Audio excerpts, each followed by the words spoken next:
Welcome to The Explainer. So today, we're unpacking a truly fascinating piece of short fiction. We're going to break down the literary and psychological elements of a thrilling, honestly, kind of surreal story centered around a character named Larry Givens and a very unexpected, very dead visitor.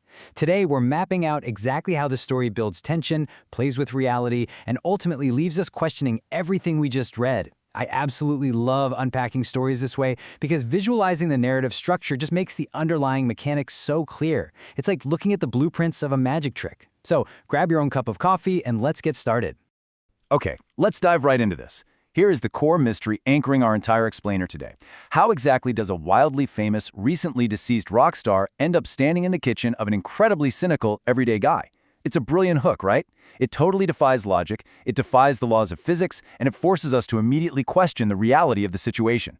This quote brilliantly illustrates the absurd, almost casual way the impossible is introduced into the mundane.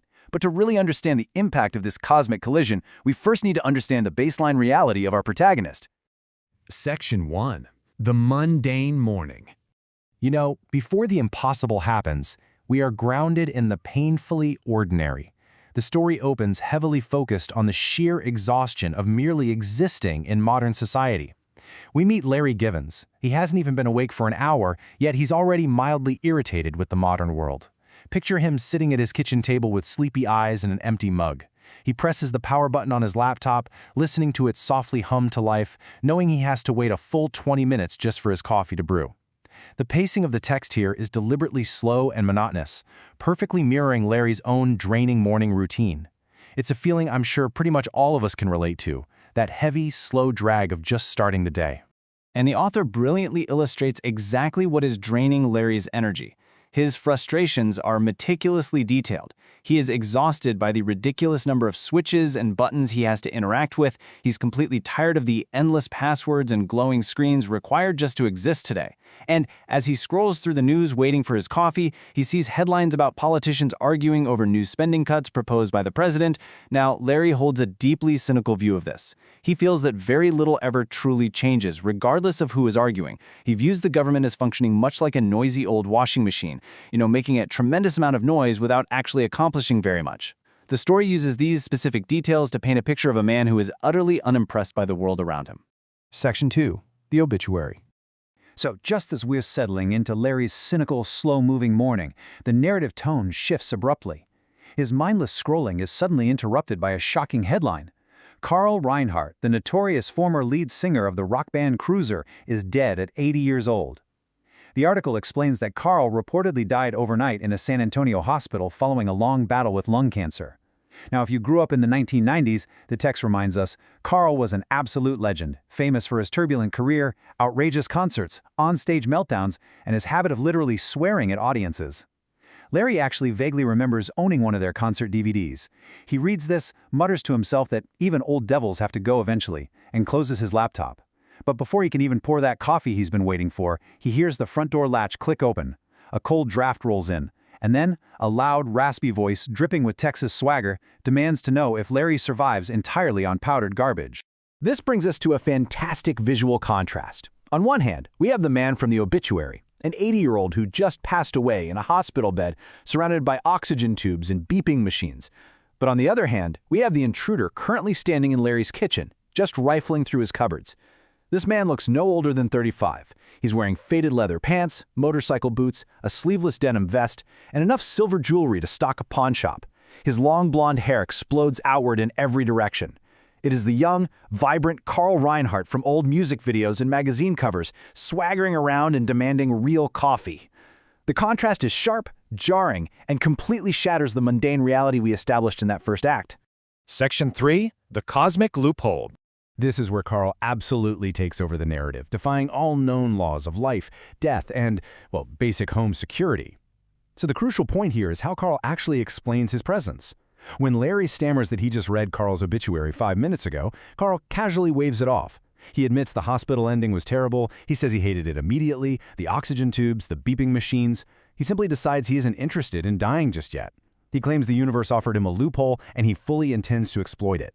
He just wanders into the living room, grabs Larry's coffee mug, drops heavily onto the sofa, and claims complete and utter ownership of the space. Now, what is really interesting here is the sheer dark comedy of the dialogue. Larry, understandably panicking, yells that Carl can't stay just because of some loophole, but Carl points directly at him and delivers this absolute gem. Actually, I can. Matter of fact, I'm pretty sure this makes us roommates now. Think of me as spiritually misplaced luggage. I mean, wow.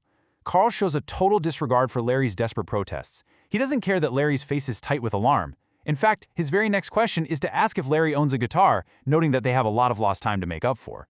Moving on to Section 4, the unwanted roommate. What follows is rapidly described as the most exhausting hour of Larry Given's entire life. The pacing here accelerates wildly, matching the escalating chaos. Let's walk through Carl's rapid-fire list of demands. First, he complains about literally everything: the TV channels, the furniture, and insults the contents of the fridge. Second, he's demanding a guitar, lamenting Larry's lack of creative atmosphere. Third, he boldly announces plans to convert the spare bedroom into a recording studio, entirely ignoring the fact that he is legally dead and possesses zero musical equipment. And finally, step 4, he declares his intention to install a fog machine in the house, for atmosphere. Larry is shouting, arguing that Carl is dead, but Carl just stubbornly folds his arms and calls it a temporary inconvenience. Larry is seriously struggling to maintain his composure. As Carl rambles on about the tragic disappearance of proper rock and roll, Larry begins to feel increasingly lightheaded. Section 5, the false awakening. Suddenly, Larry's vision blurs, the room tilts sideways, and he violently jerks upright in bed to a screaming alarm clock. Breathing heavily in the dark room, understanding dawns on him. He murmurs the term, a false awakening. This is actually a real psychological phenomenon. It's a dream so incredibly vivid that the dreamer becomes entirely convinced they have already woken up and started their normal morning routine. Knowing this, we can understand the enormous sweeping relief Larry feels. There was no dead rock singer in his living room. There was no cosmic loophole. There was no unwanted roommate from beyond the grave demanding a fog machine. It was all just a spectacular, exhausting nightmare. The scene is one of profound, no-found security. The house is perfectly silent. Morning light is just beginning to creep through the curtains. Reality has returned. Larry chuckles weakly to himself, a laugh born of pure, unadulterated relief. He climbs out of bed and heads toward the kitchen, ready to finally begin his morning properly. In the real world, the nightmare is finally over. But as he passes the spare bedroom, he suddenly freezes. The door stands slightly open, and from somewhere inside that darkened room comes the faint sound of someone slowly strumming a guitar. It brings up one massive, terrifying question. Who is playing the guitar? It's a masterful final twist. It forces us, and Larry, to instantly reevaluate absolutely everything we just learned. Was it really a false awakening? Or did Carl Rhinehart actually exploit a cosmic loophole and claim that spare bedroom? The author leaves us hanging right there in the silence, listening to those guitar strings. It really makes you wonder, if the universe actually did offer a loophole, who among us wouldn't try to take it? Thank you so much for walking through this incredible narrative arc with me today. Until next time, keep analyzing and keep questioning what's real.